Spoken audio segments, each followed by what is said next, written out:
각 지파들이 해야 될 그 책임이 있고 또 그것을 제대로 잘 감당하도록 하라는 그런, 그러나 전체가 항상 하나로 움직이도록 이스라엘.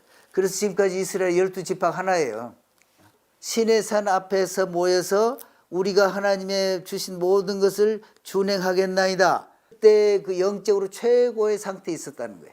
이스라엘 백성들이 늘 이제 생각하도록 후손들이 가르치고 랍비들도 가르치고 그렇게 이 땅에서 해야 될 일들이 몫이 다 있는 거예요. 그것을 채우지 못하고 가는 것은 하나님께 덕이 되지 못하는 것이죠. 다른 사람이 이렇게 부르더라고 하면서 자기 배에서 우상의 이름 나가는 것도 하지 말고, 다른 사람이 그 우상의 이름을 부르게 하는 것도 말고, 인간의 그 본래의 목적이 다 이룰 수가 없다.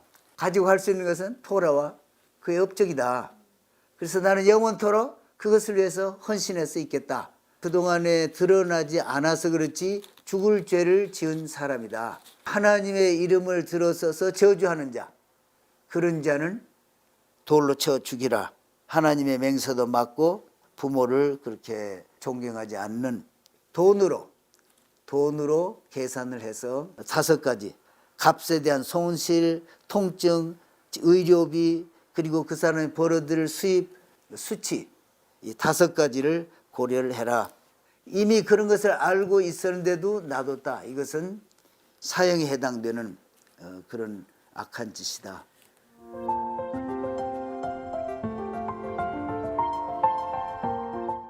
열 가지 계명을 주셨는데 갑자기 21장에 종에 대해서 얘기를 한다고요. 종을 왜 맨 처음에 종을 이렇게 얘기를 했을까? 인간 사회에서 가장 천한 위치, 그것이 노예인데, 노예에 대한 것을 하나님이 어떻게 이것을 다루라고 하시는가, 이것을 보면서 노예도 하나님의 좀 형상대로 만든 사람이다. 그러니까 너희 가운데 가장 약하고 힘없고 비천한 그러한 사람일지라도 하나님의 형상대로 만든 사람에게 너희는 긍휼을 베풀고 자비를 베풀라. 그럼 노예는 왜 생길까? 왜 노예가 생길까? 노예가 생기는 2가지 예로서, 하나는 사람이 빚을 지다 보면은 어떻게 할 도리가 없어가지고 극단적으로 자기 몸을 팔아서 뭐 좀 이 빚을 갚을 때까지 내가 일을 해서 갚아주겠다. 노동력을 파는 거라는 거예요.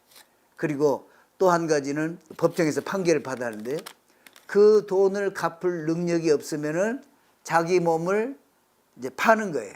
내가 히브리 종을 사면 그 6년 동안 섬기게 해라.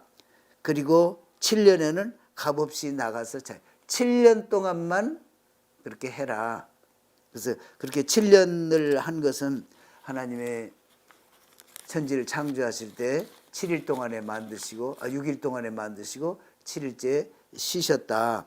그러한 그 7일 주기를 생각해서 하나님이 그렇게 하신 것이다. 이렇게 이제 랍비는 가르치는데, 하나님은 7년까지만 일을 시키고, 그리고 너도 애굽에서 또는 네 조상이 애굽에서 노예로 이렇게 당하다가 나온 것을 잊지 말고 기억해라. 그래서 하나님의 법도대로 해라. 너가 여기 나와서 있는 것도 하나님의 은혜로 나온 것이고, 너가 7년을 부린 것도 하나님의 은혜로 한 것이고, 또 그 사람에게도 은혜를 베풀고 긍휼을 베풀라. 이러한 하나님의 뜻이 있어서 맨 참 비천한 위치에 있는 그 노예에 대한 규정을 맨 처음 이렇게 하나님이 내놓으신 거라는 거지. 살다 보니까 또 이제 어떤 사람을 아내로 줘가지고 자녀도 낳고 그랬는데, 가족을 놓고 내가 나가지 않고 이 집에서 계속해서 있겠다. 7년 지나도. 그렇게 되면은 아예 영원토록 그 집과 함께 살기 위해서 가서 어떻게 하느냐. 그러니까 재판장도 알아야 되는 거예요. 거기에 종으로 팔려갈 때 재판에 의해서 그렇게 됐는데, 이 사람이 정말 그 본인의 의지로 계속해서 남기를 원하느냐, 그렇지 않으면 주인이 어째로 강제로 해가지고 이 노예를 그대로 지금 살게 하려고 하는가, 이것을 확인하기 위해서 재판장에게로 가고, 그래서 거기서 확인이 되면은 그 귀를, 오른쪽 귀를 문설주에다가 대고 송곳을 이렇게 뚫는, 이제 그렇게 하는 것은 어떻게 보면 저주의 뜻으로 종되기를 원해서 그렇게 한 거니까, 지금 문설주에 가라 이 말은 애굽에서 이스라엘 백성들이 거기에서 나올 때 문에다가 피를 바르고 나왔기 때문에, 귀를 딱 붙들어 가지고 귀를 뚫고 거기에 꿰어 있으면은 다시 말하면 나는 이 집의 영원한 종이 되겠다, 이런 뜻. 그래서 하나님의 자유를 나는 원치 않는다, 이제 이러한 의미로 이제 해석도 하고, 또 하나는 아내와 자식들, 이것은 주인을 섬긴다, 이것은 꼭 이스라엘로 보면 토라를 섬기는 것이나 마찬가지다. 그러니까 토라의 자녀들을 생산하는 거죠. 그렇게 하는 것은, 그렇게 해서 나는 영원토록 하나님의 법도 안에서 살기를 원한다, 그러한 그 각오로 그렇게 하는 의미도 여기서 볼 수가 있다. 미드라시에서 가르치는 것은 사람이 죽으면은 가지고 할 수 있는 것은 토라와 그의 업적이다. 그래서 나는 영원토록 그것을 위해서 헌신해서 있겠다. 그래서 영적으로 더 높은 단계로 이렇게 볼 수가 있다. 그럼 또 딸을 여종으로 판다. 그러면은 12살 전 아이만 파는 거예요. 팔면은 그걸 사간 집에서는 여주인의 밑에서만 일을 이제 돌보는, 가사를 돌보는, 뭐 시장에 심부름 간다거나 그런 거 일체 금하고, 법이 12살이 차고 또 시집갈 나이가 차는데 그 주인이 볼 때 마음에 결혼을 하고 싶다 하는데 여자 집에 보내야 될 사흘도 돈을 지불한 그것을 대신한 것으로 하라. 그래서 이제 아들이 보고 아들이 결혼을 하고 싶다 그러면은 아들에게도 그렇게 해서 하고, 그러나 살다가 이제 싫어져서 올 때는 아주 딸같이 대하고, 그리고 의복과 음식과 동침하는 거, 그것들은 그대로 다 여자에게 해주고, 또 여자가 이 세 가지를 시행하지 않고 있으면은 속전을 내지 않고, 종이라고 가서 데려갔지만은 그 다 같은 이스라엘 형제다. 그러니까 심하게 부리지 말아라. 그 다음에 이제 폭력에 관한 법인데 가르치는 것은 사람이 죽게 되는 것은 그 우연히 죽게 되는 것이 아니다. 그가 그동안에 드러나지 않아서 그렇지 죽을 죄를 지은 사람이다. 그래서 하나님이 어떤 사람을 시켜서 이렇게 이제 죽게 한 것이지만은, 그리고 또 15절에 보면 상처가 날고 사람이 그것을 증명할 수 있는 것이 있으면은 반드시 그 자식을 끌어내서 죽이라. 그리고 17절에 보면은 아비나 어미가 혹시 죽었을지라도 아주 하나님의 이름을 들어서서 저주하는 자, 그런 자는 돌로 쳐 죽이라. 그래서 하나님의 맹세도 맞고 또 부모를 그렇게 존경하지 않는 그런 것에 대해서 가르치는, 그러면서 15절과 17절 사이에 사람을 키드냅 하는 거예요. 사람을 유괴해 가지고 자기 밑에 일을 시키다가 파는 거, 그것은 극형에 해당된다는 거예요. 이게 그것이 얼마나 중요한 것이면은 15절과 17절 사이에다 이 말씀을 넣었다는 거예요. 23절부터 그러나 다른 해가 있으면 갚되 생명은 생명으로, 눈은 눈으로, 이는 이로, 손은 손으로, 발은 발로, 이것은 때림으로. 이렇게 했을 때 모든 것을 다 돈으로 계산을 하라는 거예요. 그래서 5가지, 값에 대한 손실, 통증, 의료비, 그리고 그 사람이 벌어들일 수입, 이제 평생을 얼마를 살까 생각을 해가지고, 그 다음에 수치, 이 5가지를 고려를 해라. 그러나 손은 본래 받는 버릇이 있고 임자는 그로 인해 경고를 받아서 단속하지 아니하였으면은 그 손은 돌로 쳐 죽이며 임자도 죽이라. 이미 그런 것을 알고 있었는데도 놔뒀다. 이것은 사형에 해당되는 그런 악한 짓이다. 그래서 이스라엘은 신정 정치. 하나님이 모든 것을 다 주관하신다. 정치나 종교나 다 통일된 것이다. 22장에는 이제 도적질했는데, 도적질하면 여기 일반적으로 보면 배나 갚으라. 그냥 랍비가 왜 양은 넷으로 합니까? 이것은 얼마 안 되는데. 그것은 양을 도적질 해가면서 끌고 가지 않고 막 메고 갔을 거 아니냐.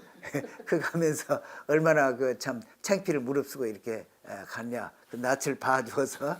그러면서 21절에는 이방 나그네를 압제하지 말며 그들 학대하지도 말라.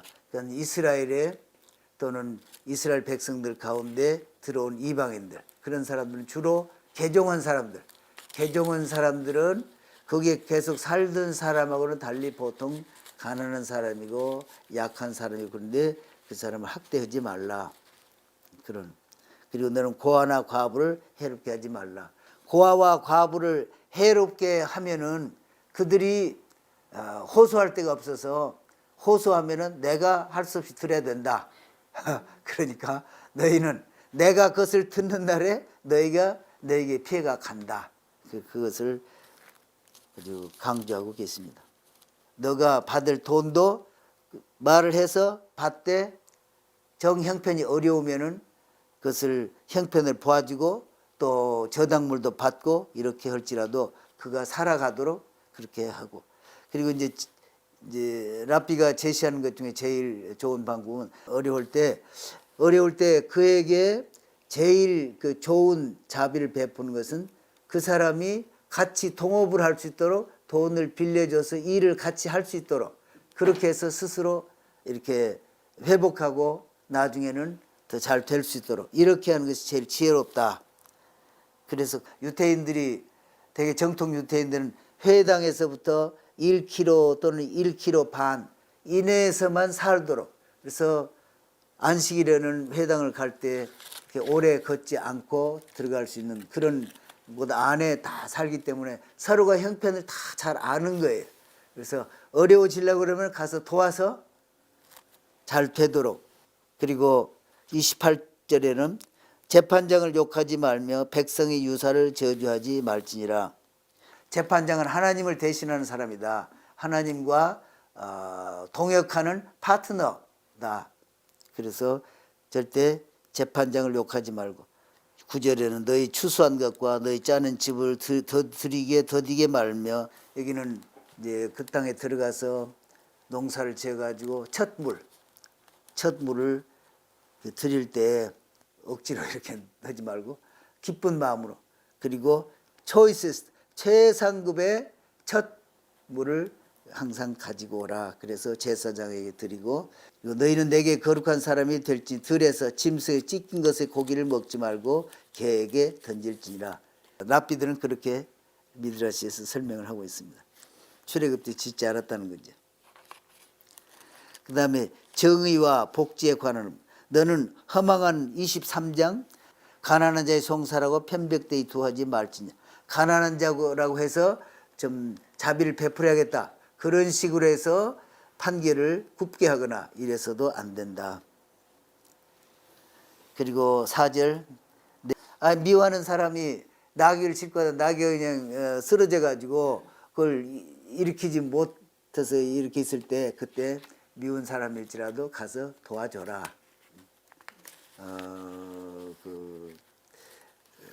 그런데 나귀가 엎어져서 하려면 짐을 다 풀고 다시 이렇게 세운 다음에 다시 실어야 되지 않겠어요? 그런데 주인이 너가 하는 것은 자선을 베푸는 것이 잘한 것이다. 주인이 안 오고 있으면은 그런 거 도와서는 안 된다. 이게 랍비가 가르치는 그런 것입니다. 무죄한 자라고 하는 것은 여기서 재판을 해보니까 이 사람이 죄 있는 자로 이렇게 재판을 받았는데 나중에 증거가 드러나서 무죄라고 됐으면은 이것은 풀려나게 해라. 그러나 이제 의인, 재판에서 의롭다고 이렇게 끝이 났는데 이 나중에 어떤 증거가, 새로운 증거가 나타나서도 그 의로운 자를 처벌하지 말아라. 그래서 일사부재리의 원리라고 하나요? 이런 우상신들, 우상 그 이름도 부르지 말고 또 다른 사람이 이렇게 부르더라고 하면서 자기 입에서 우상의 이름 나가는 것도 하지 말고, 다른 사람이 그 우상의 이름을 부르게 하는 것도 말고, 하여튼 우상은 이제 일체 입 밖에도 들리지도 말게 하라. 근데 세 가지 절기에 관한 것. 너는 매년 3차 내게 절기를 지킬지니라. 6월절은 종에서 자유함을 얻었은 그런 그 기쁨을 누리고, 또 맥주절은 보리를 거두는 그런 그 기쁨이 있고, 또 초막절은 1년 동안 수고해서 얻은 것을 저장하고 기뻐하며 하나님께 감사하는 그런 절기. 이 세 번 절기 때마다 남자는 예루살렘에 와서 내게 보이라. 너의 토지에서 처음 익은 열매, 그렇게 7가지 첫 열매를 가지고 하나님 앞에 이렇게 드리러 갈 때 막 여러 사람이 함께 가면서 도시마다 그 가는 데에서 이제 춤도 추고 기뻐하고 그러면서 예루살렘까지 올라가는 아주 즐거운 행렬이 된다고 그래요. 그리고 너는 염소 새끼를 그 어미의 저지로 삼지 말지니라. 그래서 고기는 이제 생명을 의미를 하고, 그 젖은 이 재생산하는 거잖아요. 그래서 동물적인 기본이 먹고 재생산하는 것이다. 내가 굴복을 당하면은 그러면은 영적인 것이 차단이 된다. 그 다음 20절에 보면 내가 사자를 내 앞서 보내어 길에서 너를 보하여 너로 내가 예비한 곳에 이르게 하리니, 이렇게 인도해 주십시오. 그래서 모세가 살아있을 동안에는 하나님이 친히 인도하셨고, 잉태치 못하는 자가 없고 너의 날수를 채우리라. 하나님이 세상에 우리를 태어나게 하실 때 날수를 다 정해 주셨는데 그 날수를 채우고, 이 땅에서 해야 될 일들이 몫이 다 있는 거예요. 그것을 채우지 못하고 가는 것은 하나님께 덕이 되지 못하는 것이죠. 24절. 그러면서 이제 시내산 얘기가 다시 또 시작되는 거예요. 하나님은 똑같이 보시고 그 삶 가운데서 너희 형제간들이고 똑같이 다 애굽에서 종되었던 데서 이끌어냈기 때문에 너희들은 서로 어려운 처지를 긍휼을 베풀고 자비를 베풀고 그러면서 함께 번성해 가도록 해라. 그러니까 70인 장로와 이 나답과 아비후가 앞으로 하나님 앞에 잘못해서 다 죽게 되는 그런 경우가 나오기 때문에, 여기 보면은 두 아들 이름은 하나님이 두 사람은 남겨놓고 이렇게 부르신 거예요. 그래서 아론의 아들 넷을 다 안 죽지 않도록 하시기 위해서 여기에 나답과 아비후만 부르셨다. 그리고 아론은 그들을 인도하는 자로서 이렇게 두고, 그래서 모세만 이렇게 올라간 거예요. 그러니까 70인 장로들이 왜 우리는 하나님 바로 앞에 안 데려가고 여기다 놔두냐, 산 중턱에. 그러니까 하나님이 이제 대답을 하시는데, 너희 70인 너희 그 장로들은 내가 전에 모세와 함께 바로를 보라고 가서 만나서 내 백성을 내보내라 그렇게 말했는데, 모세와 아론만 가고 너희는 쏙 빠지지 않았냐. 그러니까 너희들 안 불렀다. We will do and we will obey. We will do and we will obey. 여호와의 명하신 모든 말씀을 우리가 복종 준행하리이다. 또 이것을 보면은 모세가 올라가기 전에 10계명 받기 전에 쓴 것이다. 뭐 이렇게 얘기를 하는데, 그 람반이나 이런 분들은 그 순서에 있는 거고, 이것은 이 전에 하셨던 그 말씀을 모세가 다시 반복해서 쓴 것이고, 이스라엘 백성들은 그러니까 주시겠다고 하신 그 내용을 듣기도 전에 다 그대로 지키겠습니다. 이렇게. 그래서 이것을 보고 사두개인들은 아주 너희들은 아주 참 하나님 앞에 그런 말을 듣고 하는 것은 너희들은 참 너무 성급하다. 들어보지도 않고 하겠다 그게 말이 되느냐. 너희는 그래 입이 귀보다 먼저냐. 이렇게 비난을 하고 비꼬는 그런 표현도 있는데, 듣기도 전에 하나님이 지금까지 하신 것을 보면 모든 것이 다 선하시기 때문에 또 주신다는 것은 다 좋은 것이다. 그러니까 들어볼 필요도 없이 다 그것은 선하다. 그래서 그대로 복종하는 것이다. 이렇게 이제 대답하는데 그런 거 하나님 기뻐하신다는 거죠. 4절에 보면은 모세가 여호와의 모든 말씀을 기록하고 그들을 복 주시고 하실 것을 해서 12지파를 생각하고 단을 세우는데 이것은 축복을 하시는 것이다. 다 한결같이 다 이렇게 되라 이런 것이 아니고 각 지파들이 해야 될 그 책임이 있고 또 그것을 제대로 잘 감당하도록 하라는 그런, 그러나 전체가 항상 하나로 움직이도록 이스라엘. 그래서 지금까지 이스라엘 12지파가 하나예요.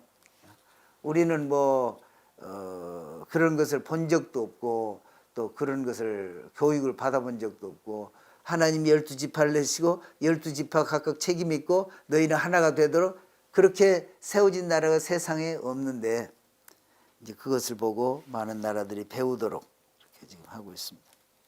그리고 모세, 그리고 시내산 앞에서 모여서 우리가 하나님의 주신 모든 것을 준행하겠나이다. 그렇게 한 그 사람들은 온 이스라엘 후손들의 뭐라 그럴까, 유산이라고 그럴까, 긍지라고 그럴까, 그때 그 영적으로 최고의 상태에 있었다는 거예요. 그래서 그것이 이스라엘 백성들이 늘 생각하도록 후손들이 가르치고 랍비들도 가르치고 그렇게 해오고 있는 것입니다.